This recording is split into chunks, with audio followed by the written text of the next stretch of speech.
Mga kahuwan, panoorin ang video na ito upang alamin ang pinaka-latest na balita tungkol sa lagay ng panahon at bagyo. Update today. Nariyan pa rin ang amihan at umiiral pa rin ito dito sa Hilagang Luzon at kasalukuyan nagdudulot pa rin yan ng mga pag-ulan sa malaking bahagi ho ng Northern Luzon.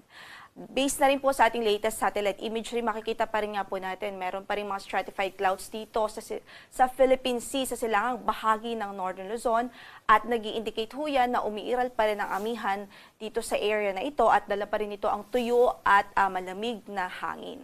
Samantala sa katimugang bahagi naman ng Luzon, sa Visayas at Mindanao, maaliwalas dyan na rila ang magiging panahon at mababa naman po yung tsansa ng mga widespread na pagbuhos ng ulan. Usually, mga localized thunderstorms lamang ang pwede pong ma-experience ng ating mga kababayan doon. Yung mga localized thunderstorms na ito po yung mga na-experience usually sa hapon at gabi at kadalasan po ay mga panandali ang pagbuhos ng ulan lamang. Wala tayong bagyo na minomonitor ngayon sa loob ng ating area of responsibility and at least in the next 2 to 3 days wala rin tayong inaasahan. Gayunpaman patuloy po tayong magantabay sa magiging update ng Pag-asa sakaling magkaroon ng significant changes.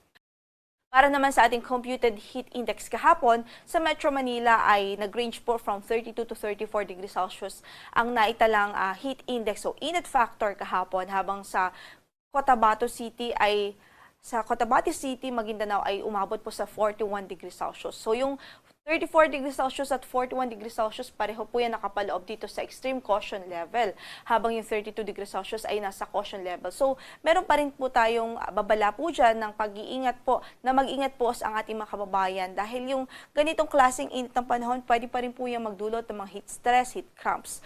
So, hanggat maaari po, stay hydrated, uminom po ng 6 hanggang sa 8 baso ng tubig sa araw-araw upang maiwasan po ang dehydration, at as much as possible ay umiwas po muna sa direct exposure sa sunlight dahil medyo maalinsang ang panahon ang inaasahan sa malaking bahagi ng ating bansa. Samantala, para sa heat index forecast for today, as of Thursday, sa Metro Manila, ang magiging range pa rin is from 32 to 34 degrees Celsius. Samantalang sa Cotabato City, Maguindanao ay 41 degrees Celsius pa rin. So yung 34 at 41, again, nasa extreme caution level pa rin po sila.